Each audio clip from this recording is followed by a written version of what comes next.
j'ai souhaité qu'on se réunisse ici. C'est un bâtiment ultramoderne que j'ai inauguré avec le ministre de l'Intérieur il y a presque un an et qui donne à la police municipale toulousaine des moyens techniques, des moyens d'exercice de sa mission de service public avec une qualité dont elle n'a jamais bénéficié et dont bénéficient par ricochet bien évidemment les Toulousains.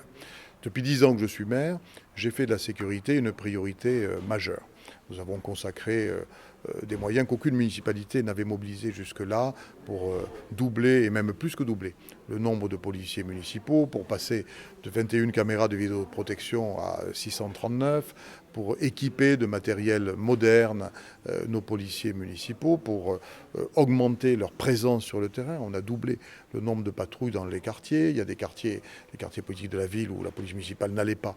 Elle y va désormais. Donc on a déployé tout cela. Et donc les 10 ans, c'est le moyen, du moins l'occasion, de faire le bilan. Et donc j'ai voulu faire ce bilan et en même temps annoncer les mesures nouvelles que nous entendons mettre en œuvre pour la sécurité des Toulousains, avec cette année une priorité pour les écoles, c'est-à-dire sécuriser les abords des groupes scolaires, sécuriser les bâtiments scolaires eux-mêmes, et puis faire en sorte que lorsqu'il y a une alerte, les secours soient sur place et beaucoup plus réactifs qu'aujourd'hui. Ces règlements de compte que nous avons à Toulouse et dans d'autres grandes villes, et d'autres grandes villes en ont davantage que nous, ils partent de quoi? Ils partent tout simplement d'une guerre entre gangs de trafiquants de drogue. Chaque fois que l'on regarde le CV de ceux qui perdent la vie ou qui sont blessés, on s'aperçoit qu'ils ont un casier judiciaire déjà lourd.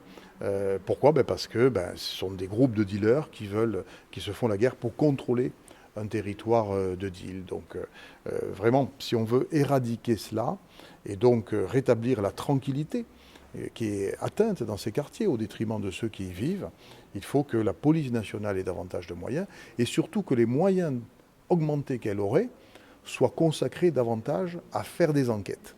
Parce qu'être présent sur le terrain avec l'uniforme, c'est très bien psychologiquement, mais c'est pas comme ça qu'on fait des enquêtes. Pour être dans une démarche d'enquête, il faut être en civil, il faut prendre du temps, il faut se déplacer, il faut réunir des preuves, il faut remonter tout un système. Ce travail qui est un travail de fond, il est indispensable si on veut freiner, combattre et faire reculer ce phénomène.